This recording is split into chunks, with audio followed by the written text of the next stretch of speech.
भोले बाबा के चरणों में कोटि कोटि प्रणाम। मैया पार्वती के चरणों में कोटि कोटि प्रणाम। सभी देवी देवताओं के चरणों में कोटि कोटि प्रणाम। दोस्तों, आप सभी के बीच में बहुत ही प्यारा शिव चर्चा गीत गाने जा रही हूँ। अगर आप सभी को अच्छा लगे तो वीडियो को लाइक शेयर एंड कमेंट कीजिएगा और चैनल पर नए होंगे तो चैनल को सब्सक्राइब जरूर कीजिएगा। दोस्तों, अरे नाही रासे करी के बहाना माजी भोला ले आइला गबना नाही रासे करी के बहाना माजी भोला ले आइला गबना करी के बहाना भोला करी के बहाना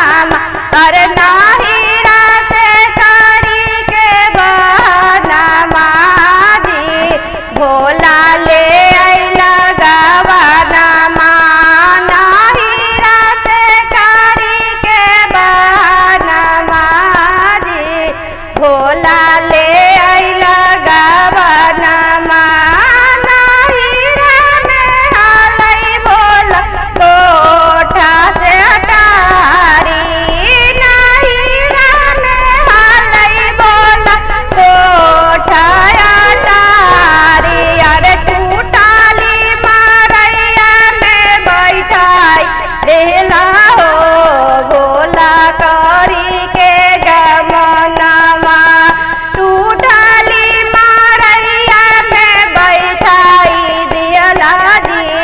भोला करी के गबनमा करी के गबनमा भोला करी के बहानमा करी के बहानमा भोला करी के बहानमा अरे नाही रासे करी के बहानमा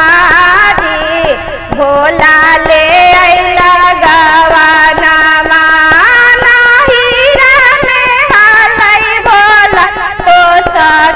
से ताकिया नाही रामे हालई भोला तो सका से ताकिया मिर्गा चलवाली आई के बैठाई दिहला जी भोला करी के गबनमा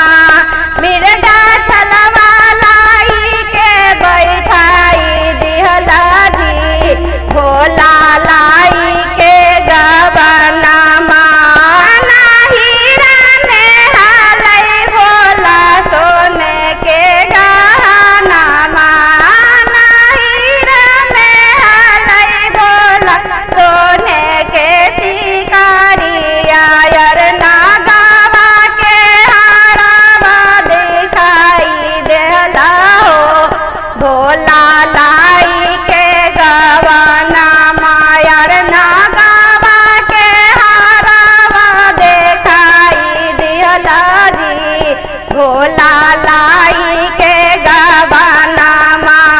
लाई के गबनमा भोला लाई के गबनमा अरे नाही रासे करी के बहाना जी भोला ले